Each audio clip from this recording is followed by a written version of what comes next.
Jumpa kembali dalam acara Bincang GKI Gema Kasih Indonesia bersama saya Pendeta Aryan Selalu sebagai pemandu perbincangan kita. Ini adalah sebuah acara yang dirancang untuk memperbincangkan topik-topik atau pokok-pokok yang sedang terjadi di tengah-tengah kehidupan sebagai masyarakat dan juga tentang pokok-pokok penting dari iman Kristen. Dan kali ini kita akan berbincang tentang bagaimana agar demokrasi tidak mati. Dan untuk itu datang di situ Bapak Pendeta Darwin Darmawan. Selamat datang Pak Darwin. Terima kasih Pak Al sudah mengajak berdiskusi. Ya, Pak Darwin adalah sekretaris 1 ya Pak ya. Betul Pak. Dari Badan Pekerja Majelis Ulama GKI SP Jawa Barat. Betul. Dan sekarang sedang menempuh studi doktoral di UI dalam Departemen Ilmu Politik.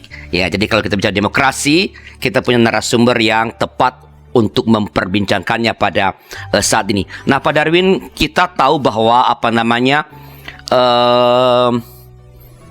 dalam sejarah pemerintahan atau negara-negara, sistem demokrasi telah membuktikan dirinya sebagai sistem yang relatif baik. Ya. Ya, terus bertahan karena dianggap baik. Ya. Beberapa sistem lain mulai mengalami kehancuran-kehancuran. Jadi artinya kita perlu menjaga sebenarnya agar demokrasi itu tetap dapat berjalan dengan baik.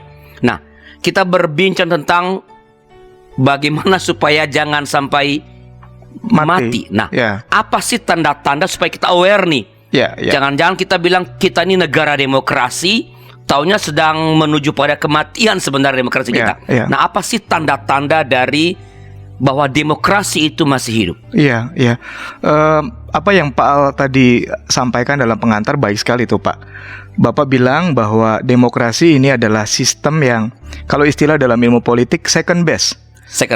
Dia bukan yang terbaik karena mengandung kelemahan-kelemahan, tetapi dia yang relatif lebih baik di antara yang lainnya.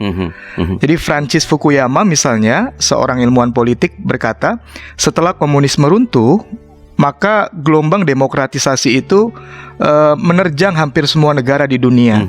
Dan demokratisasi itulah yang membuat sebuah negara bisa menjadi lebih makmur, lebih adil, dan seterusnya. Jadi itu baik. Tetapi demokrasi ini seperti pisau, dia bisa berguna buat membantu masak lebih enak, tapi juga di tangan yang salah bisa menjadi menodong orang, alat buat membunuh atau menodong. Nah, ini yang perlu diwaspadai. Justru semangat demokrasi yang memberi ruang kebebasan terhadap masyarakat bisa dibajak oleh orang-orang tertentu, sehingga atas nama demokrasi sebetulnya perilaku yang tidak demokratis itu diberi ruang bebas dan dipakai buat mematikan demokrasi sendiri. Nah, ciri-cirinya demokrasi diisi oleh orang-orang yang otoriter, pemimpin penguasa yang otoriter, atau politisi yang otoriter. Ya, otoriter kita tahu dia tidak bisa menerima perbedaan, dia anti kritik misalnya. Ciri yang kedua, memanipulasi kekuasaan politik buat kepentingan dirinya, ya kelompoknya, bukan buat rakyat yang menjadi hakikat dari demokrasi. Yang ketiga, demokrasi itu mati kalau ciri-cirinya ditandai penguasa membunuh, dalam tanda petik membunuh oposisi secara total. Jadi tidak ada penyeimbang begitu? Tidak ada kekuatan penyeimbang, kritik atau masukan, sehingga dia menjadi ya penguasa. Tapi di alam demokrasi nih Pak, ini yang berbahaya gitu. Jadi itu kan tadi tanda-tanda bahwa demokrasi terancam mati kalau justru dimanfaatkan oleh orang-orang yang justru akan menjadi otoriter, yang merebut kekuasaan secara demokratis. Begitu dia berkuasa, perilakunya tidak demokratis. Lalu ketika demokrasi itu memanipulasi untuk kepentingan diri atau kelompoknya. Nah, kalau demokrasi masih bisa, demokrasi di sini masih sehat, apa Demokrasi yang sehat, demokrasi yang partisipatif. Rakyat sebagai subjek demokrasi betul-betul merasa memiliki alam demokrasi, memiliki kehidupan bersama. Ada antusiasme, ukurannya sih banyak secara politik. Misalnya partisipasi dalam pilkada sekarang, misalnya baru kita lakukan. Partisipasi dalam pemilu. Lalu pasca pemilu ada semacam kekuatan oposisi ekstra parlemen. Ekstra parlemen. Ya, mereka yang NGO, mereka kelompok sipil yang kritis karena cinta kepada bangsa, ya itu gambaran atau indikator salah satunya bagaimana demokrasi itu sehat. Kedua, hakikat demokrasi itu kan pemerintahan dari, oleh, dan untuk rakyat. Tadi dari dan oleh diwujudkan ketika rakyat memilih, mempercayakan hatinya, aspirasinya kepada presiden pilkada kepala daerah atau anggota dewan. Tapi pasca itu rakyat juga betul-betul sadar bahwa mereka yang duduk sebagai representasi rakyat memang melakukan tugasnya buat kepentingan rakyat. Nah, ini tanda demokrasi sehat. Jadi demokrasi kan sederhananya dari pemerintahan dari, oleh, dan untuk rakyat. Nah, kalau di antara 3 poin ini ada yang tidak oke, berarti demokrasi nggak sehat.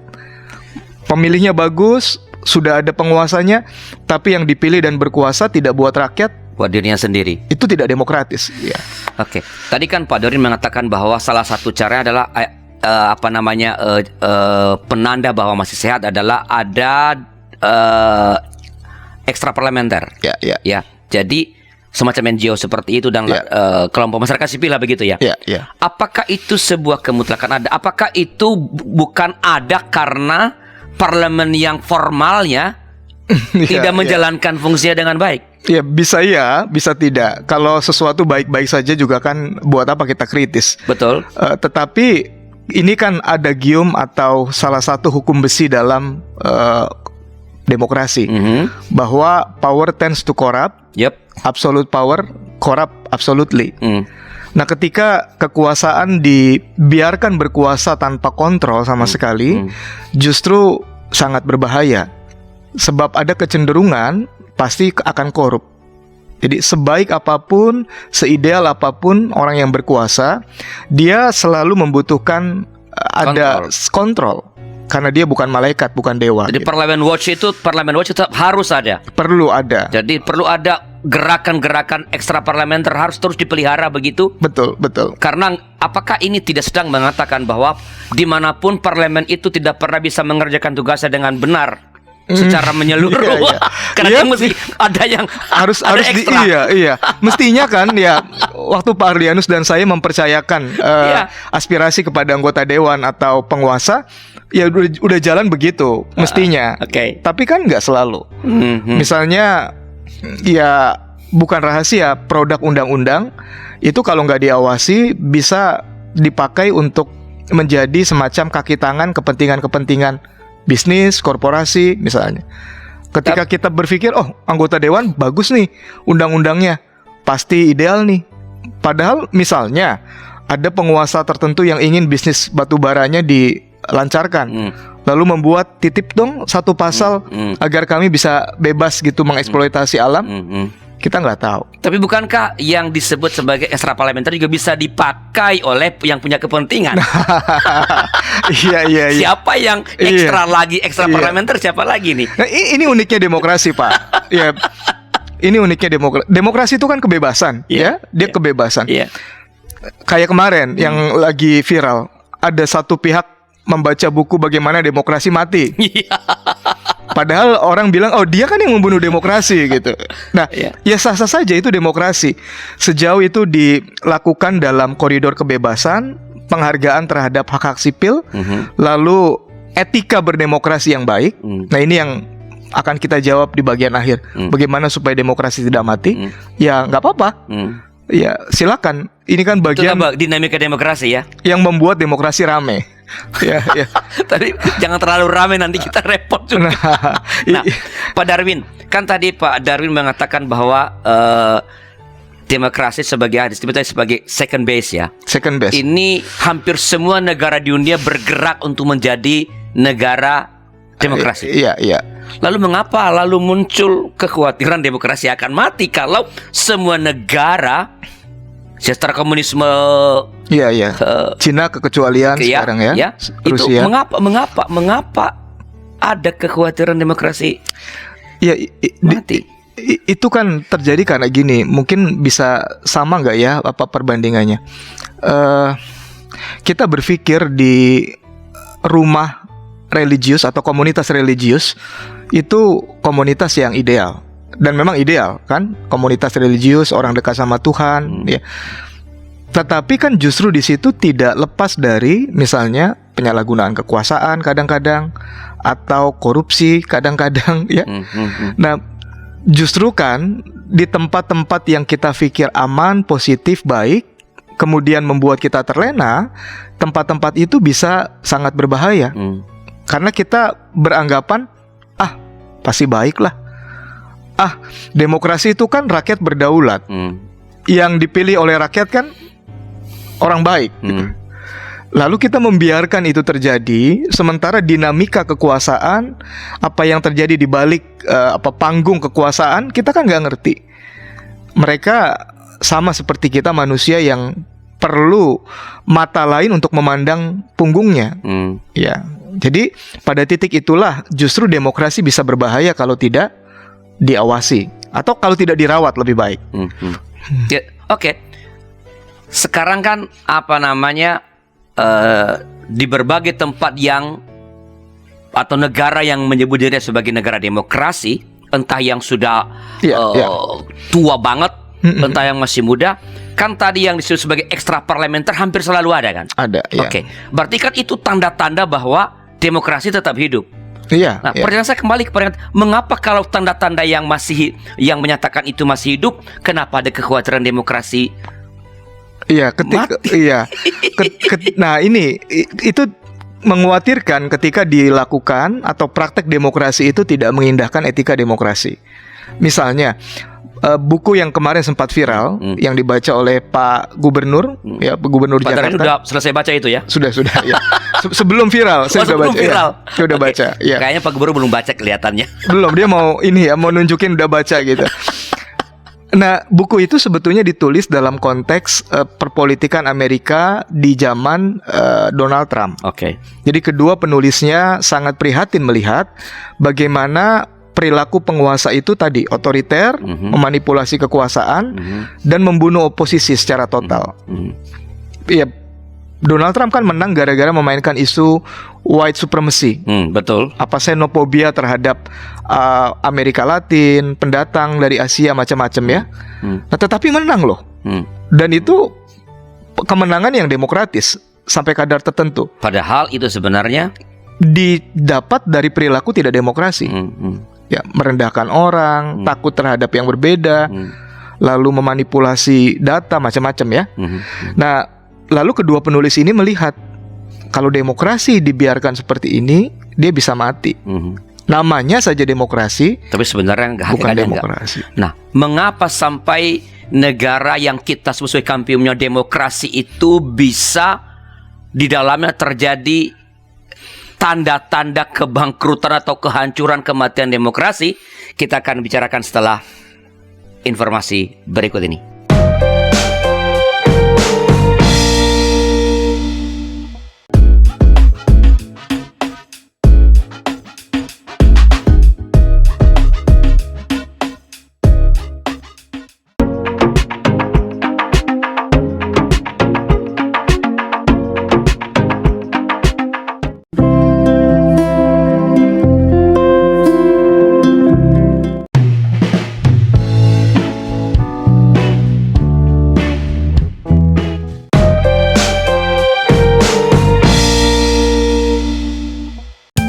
Sahabat, mari dukung pelayanan dan pekabaran Injil melalui YKB dengan membagikan link acara ini kepada sebanyak mungkin orang. Dukungan juga dapat saudara lakukan dengan mentransfer dukungan finansial ke rekening BCA ke nomor 450 450 2990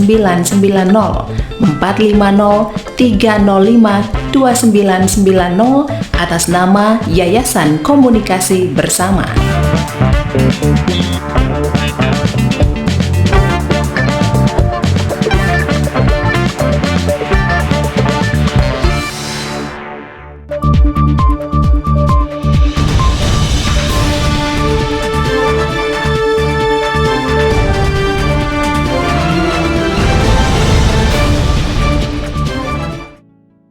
Terima kasih masih bersama kami dalam acara Bincang GKI Gemakasi Indonesia di kanal YouTube YKB GKI TV bersama saya Pendeta Aris Larus sebagai pemandu perbincangan kita, dan kita sedang berbincang tentang bagaimana menjaga agar demokrasi tidak mati bersama narasumber kita Bapak Pendeta Darwin Darmawan. Pak Darwin tadi agak mengejutkan ya bahwa ketika bicara mengenai buku itu, bahwa itu ditulis dalam konteks Amerika dalam ketika Donald Trump berkuasa.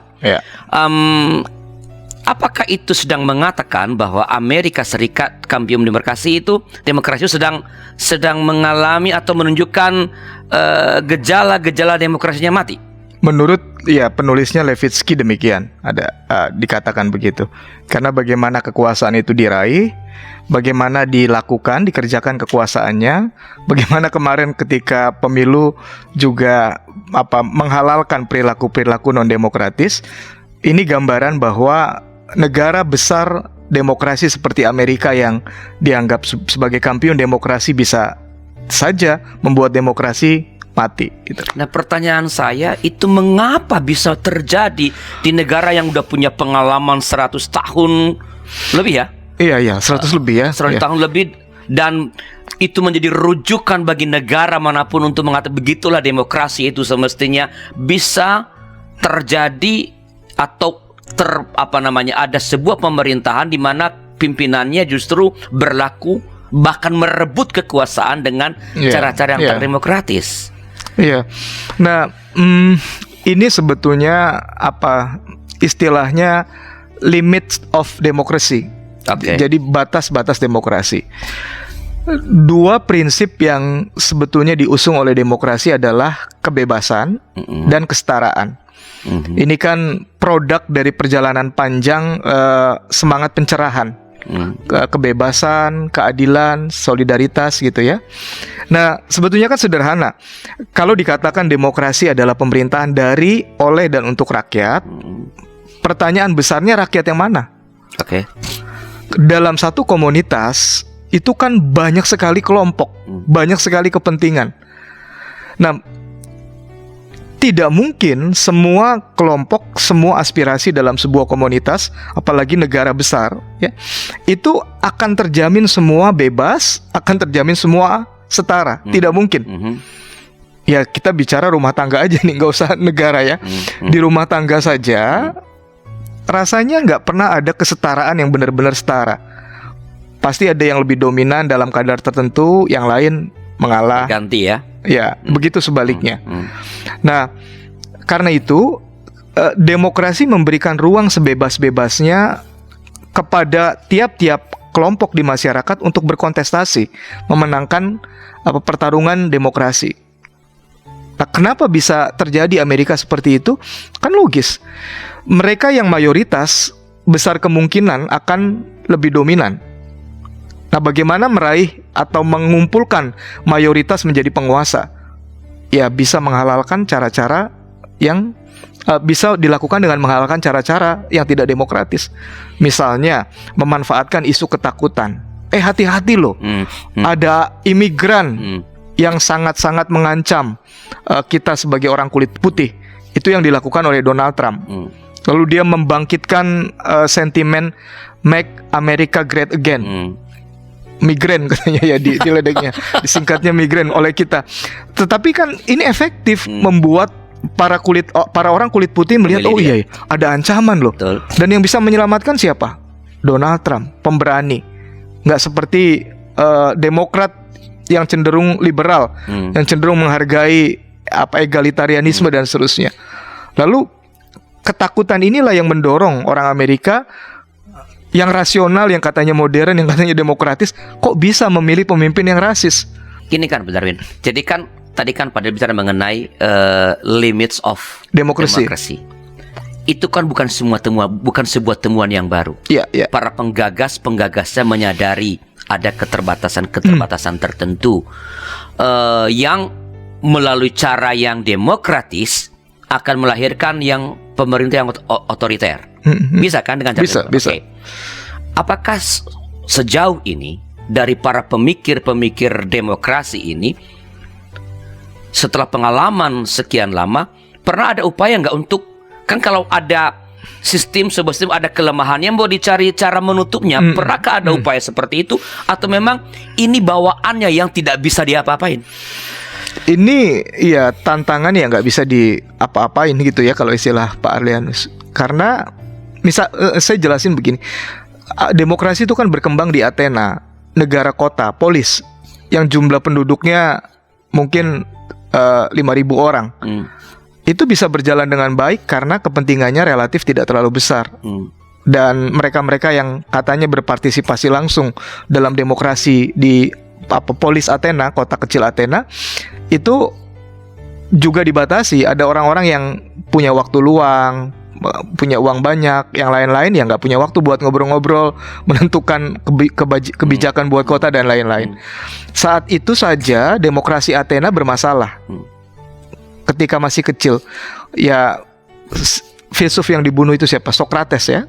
Ya, karena penguasa Athena yang demokratis tidak bisa menerima kritik dari filsuf ini.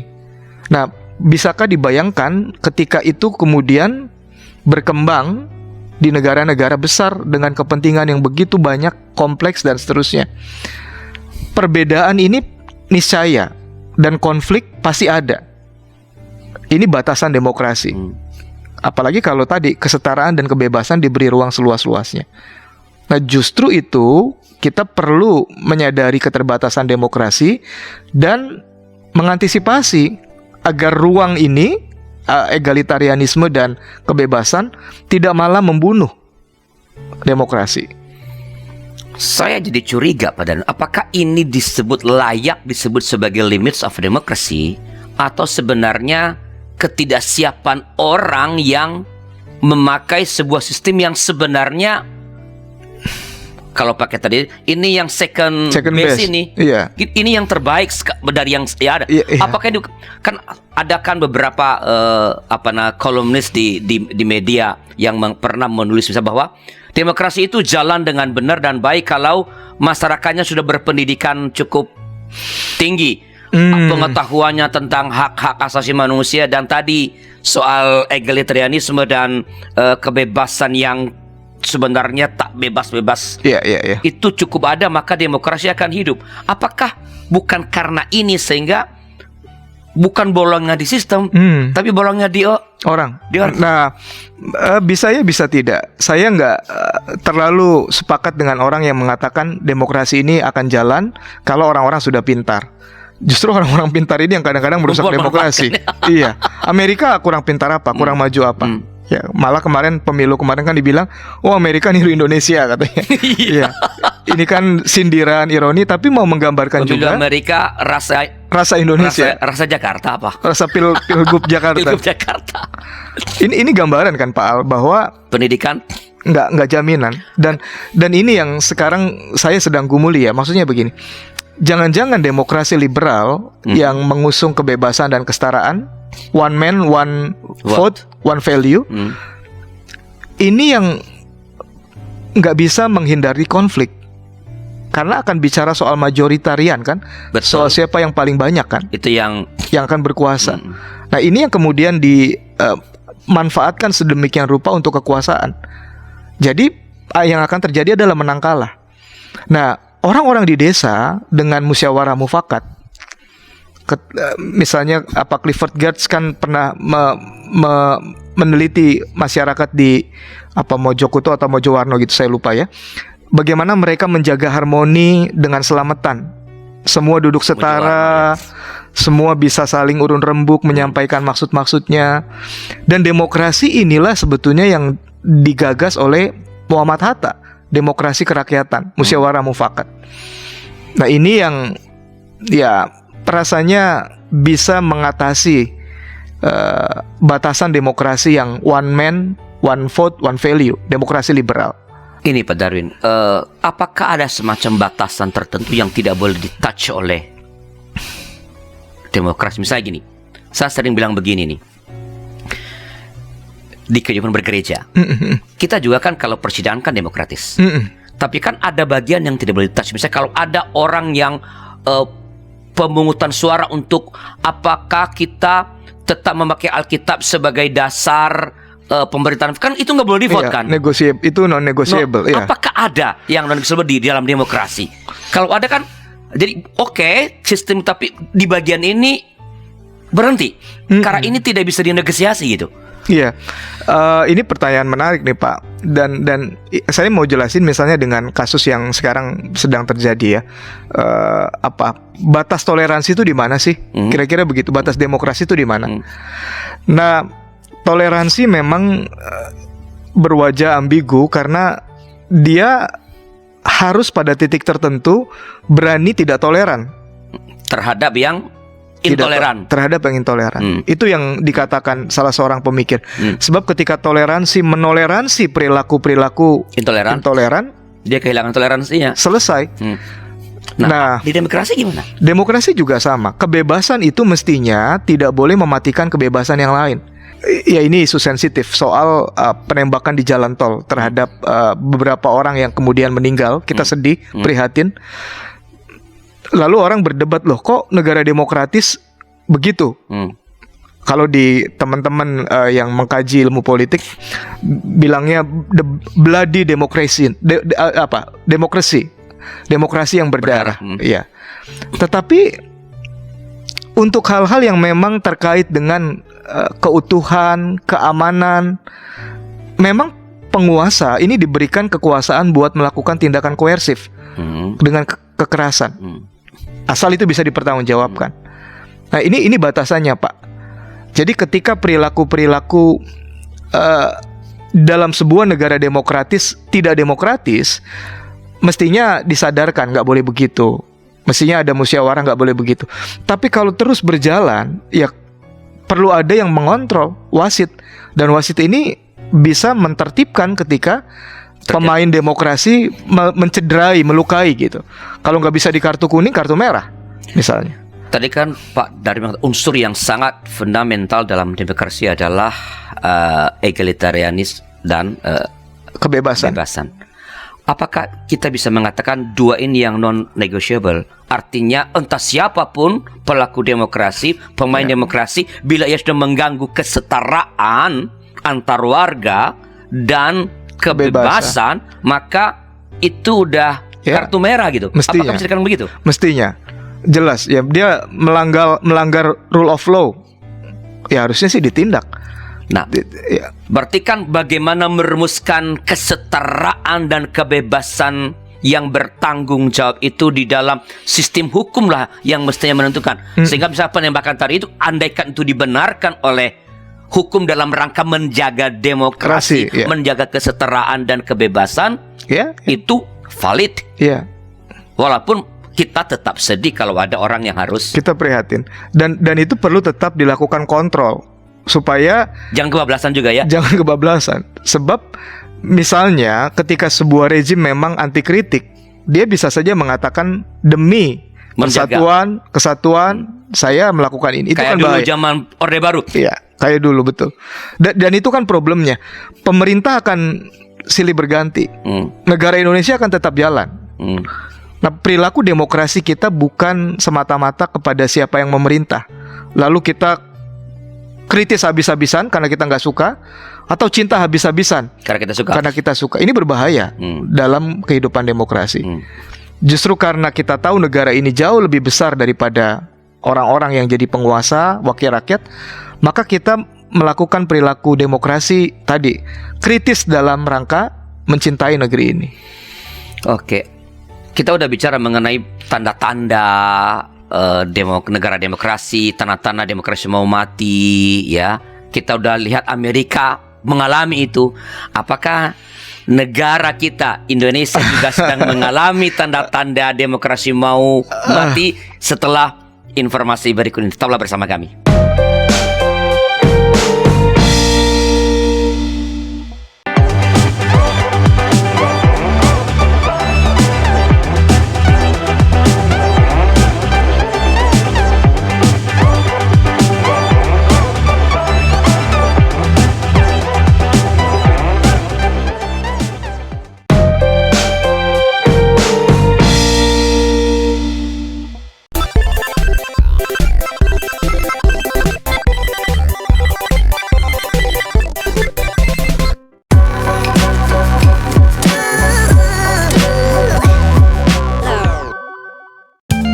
Sahabat, mari dukung pelayanan dan pekabaran Injil melalui YKB dengan membagikan link acara ini kepada sebanyak mungkin orang.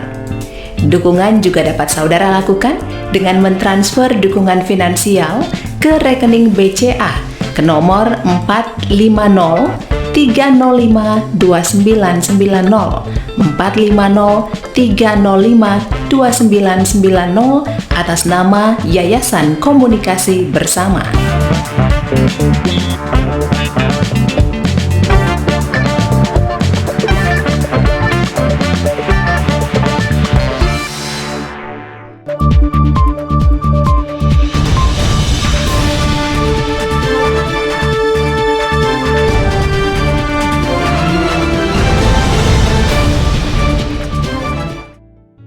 Terima kasih masih bersama kami dalam acara Bincang GKI Gemakasih Indonesia bersama saya Pendeta Ernest Lor sebagai pemandu perbincangan. Kita sedang berbicara tentang bagaimana menjaga agar demokrasi tidak mati bersama narasumber kita Bapak Pendeta Darwin Darmawan. Bagi para sahabat DKB yang ingin memberikan komentar atau pertanyaan, silakan dituliskan di chat room yang tersedia. Nanti tentu Pak Pendeta Darwin dengan senang hati akan merespons kalau ada atau komentar-komentar atau pertanyaan-pertanyaan dari sahabat YKB GKI TV. Pak Darwin, kita di ujung segmen kedua tadi saya bilang Amerika negara yang menjadi rujukan banyak negara untuk apa yang sebagai demokrasi pernah mungkin sedang masih mengalami apa yang disebut tanda-tanda krisis demokrasi, tanda-tanda kematian demokrasi, karena dengan cara demokratis melahirkan, merebut kekuasaan dan melahirkan pemimpin yang justru tidak demokratis. Negara kita Indonesia yang disebut juga negara demokrasi terbesar ketiga, betul ya? Amerika, Cina, India, keempat ya? Cina, India kita ya. Ketiga kita kan? Apakah juga sedang memperlihatkan tanda-tanda kehidupan demokrasi yang semakin sehat, atau justru semakin menunjuk atau sedang menunjukkan tanda-tanda demokrasi yang baru mulai bersemi ini terancam mati? Ya, tergantung kacamata mana yang kita pakai buat melihatnya. Ya, tapi saya berusaha objektif ya. Kalau ukurannya adalah usia demokrasi di Indonesia pasca 98, rasa-rasanya kita punya banyak alasan buat bangga dengan pencapaian demokrasi di Indonesia. Ya, karena tadi masih relatif muda, tapi juga kedua, sulit mencari padanan negara yang keadaannya seperti kita. Karena apa? Luas wilayah, kemajemukan yang nggak ada bandingannya, perbedaan agama, dan dasar kita sebagai sebuah bangsa kan sebetulnya bukan karena kesamaan primordial. Enggak. Ada yang dari Sumatera, ada yang dari Jawa, Kalimantan, beda-beda.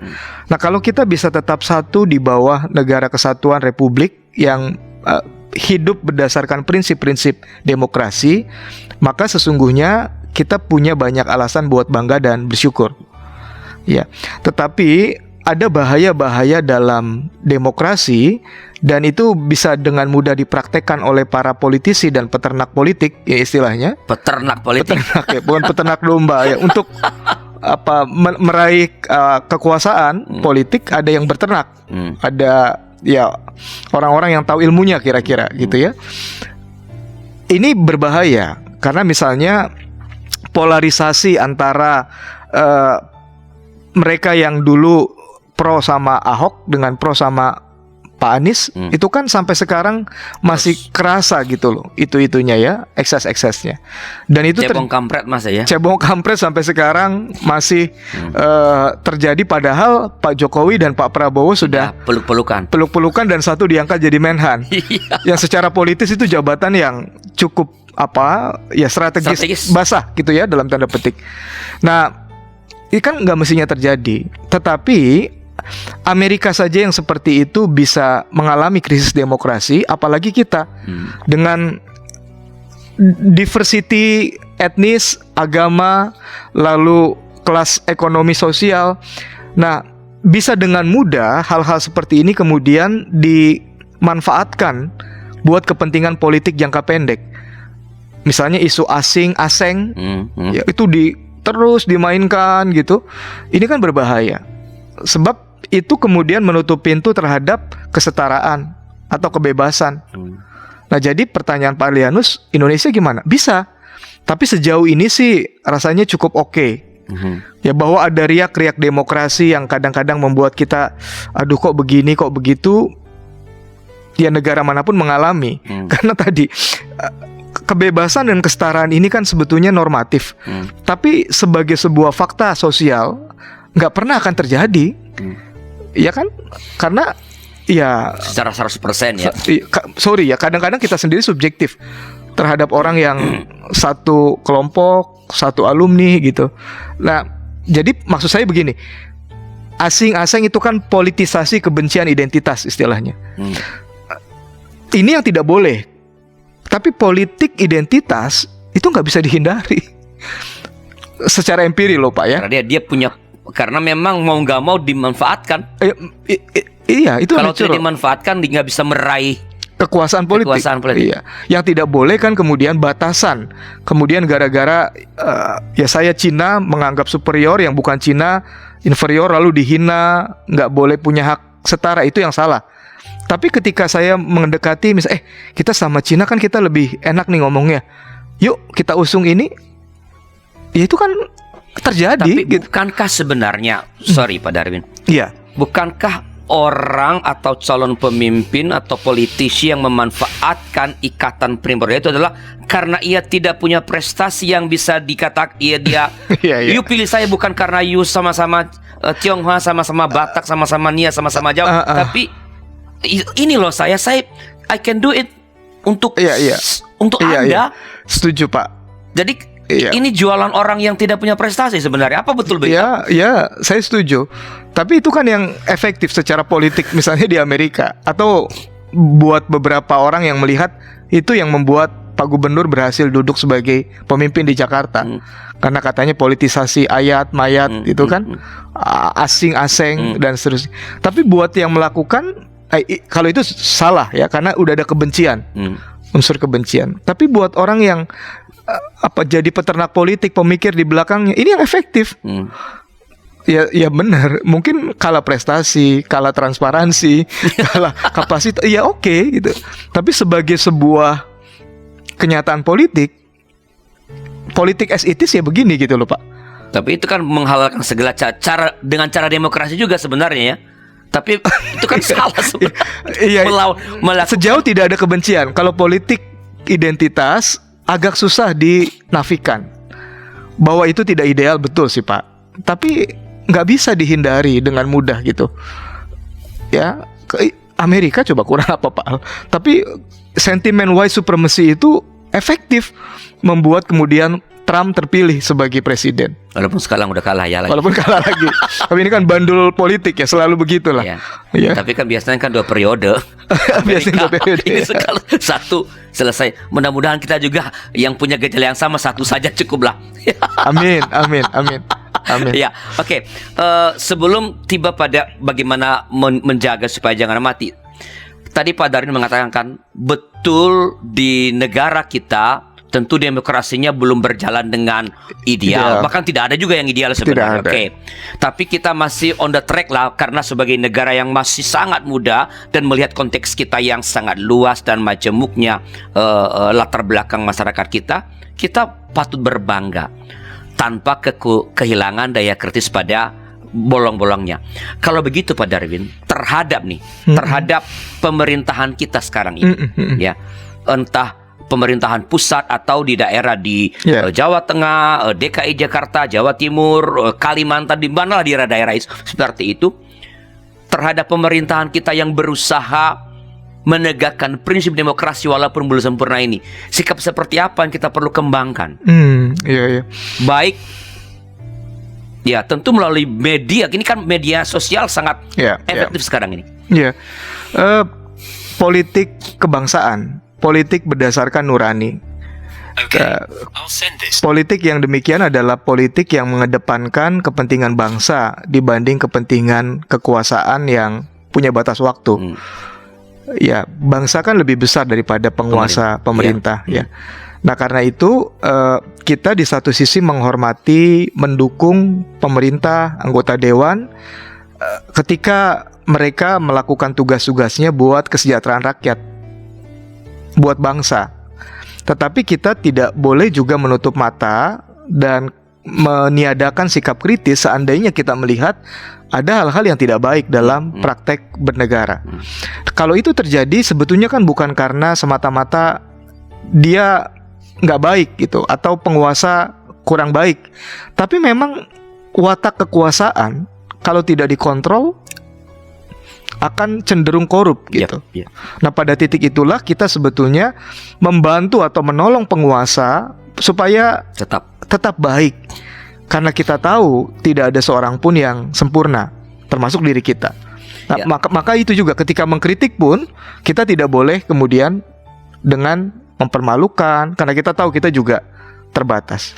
Artinya tidak ada istilah kita dukung habis-habisan atau tentang habis-habisan. Ketika pemerintah, entah pemerintah di nasional atau daerah, mungkin dulu kita tidak suka, atau bahkan mungkin orangnya kita nggak suka, tapi ketika dia mengerjakan hal yang baik bagi seluruh masyarakat, kita pantas memberikan apresiasi, dukungan. Dan itu kita harus state it. Iya, Pak. Tapi pada saat yang sama ketika entah siapapun dia, kita dulu mungkin mendukungnya, ketika dia mengerjakan hal yang menciderai kehidupan demokrasi atau kehidupan rakyat, kita harus menyampaikan kritik. Ya, dengan cara yang elegan begitu. Begitu maksudnya. Betul, Pak. Oke, supaya clear nih, karena jangan sampai kita juga mati-matian mendukung sang salah karena kita suka orang, kita dukung terus. Ini karena kita nggak suka, dia bikin yang baik, kita jelek terus. Oke. Yang terakhir nih Pak Darwin, bagaimana menjaga agar demokrasi itu di negara kita tidak mati, karena bagaimanapun so far demokrasi adalah sistem yang paling baik, tadi second best itu diantara sistem-sistem yang lain. Iya, penulis buku Bagaimana Demokrasi Tidak Mati mengedepankan atau menyampaikan prinsip demokrasi itu kan tadi kesetaraan, kebebasan, dan tujuan bersama. Nah, dalam meramu ketiganya supaya bisa meraih tujuan demokratis, yaitu rakyat sejahtera, maka perlu ada kesantunan plus juga komunikasi. Kesantunan dan demokrasi. Karena saya bayangkan begini, kita nggak boleh naif berpikir hidup bersama itu pasti akan baik-baik terus. Itu naif. Namanya orang pasti berbeda. Di rumah tangga saja kita berantem kan kadang-kadang. Nah, kesantunan itu adalah pelumas yang membuat gesekan itu tidak terlalu keras. Sehingga kalau kita berbeda pendapat, lakukan dengan secara bermartabat, elegan, tidak melanggar hukum, dan seterusnya. Kita punya aspirasi, jangan melanggar aturan misalnya. Sampaikan sesuai dengan prosedur hukum yang berlaku. Termasuk mau demo, tapi jangan membakar halte, jangan merusak misalnya Nah, itu kesantunan dan komunikasi untuk mencapai tujuan bersama. Buat saya, dua prinsip ini kan sebetulnya menolong kita lebih melihat kepada Indonesia daripada Barat. Apalagi kadang-kadang kita nih kalau mau Barat selalu ngelihat semua bagus dan kita jelek. Kenapa? Karena santun dan komunikasi ini kan musyawarah mufakat. Betul. Dan ini kan prinsip kita, tak kenal maka tak sayang. Pak Arlianus kalau punya a priori tertentu kepada saya, ketika ketemuan ngobrol, ternyata enggak, iya. Atau kalaupun sama, iya juga nggak apa-apa saya paham pendapatnya. Kira-kira gitu tuh Pak. Jadi yang menjaga demokrasi dua ini Pak, kesantunan dan komunikasi yang konstruktif musyawarah mufakat lah gitu. Oke. Baik Pak Darwin, terima kasih atas pencerahan yang diberikan. Ini saya berharap dan saya percaya ini akan menolong kita tetap menjaga dan berperilaku demokrasi yang benar supaya negara kita tetap dapat semakin maju dan kesejahteraan sebagai tujuan demokrasi dapat tercapai. Sebelum kita mengakhiri acara ini, Pak Darwin silakan menyampaikan sebuah pesan pastoral kepada pemirsa kita, kepada umat mengenai pokok percakapan kita pada episode kali ini. Silakan Pak Darwin. Ya, pemirsa yang terkasih, sebagai umat Kristen sebetulnya kita punya basis teologi yang sangat kuat untuk menjadi warga negara yang demokratis. Kenapa? Karena hakikat demokrasi itu kan pemerintahan dari, oleh, dan untuk rakyat. Dan dalam kitab Yeremia dikatakan, upayakanlah kesejahteraan kota di mana kamu aku buang. Kita nggak dibuang di Indonesia. Nah, ini kan sebetulnya spiritnya sama dengan spirit demokrasi.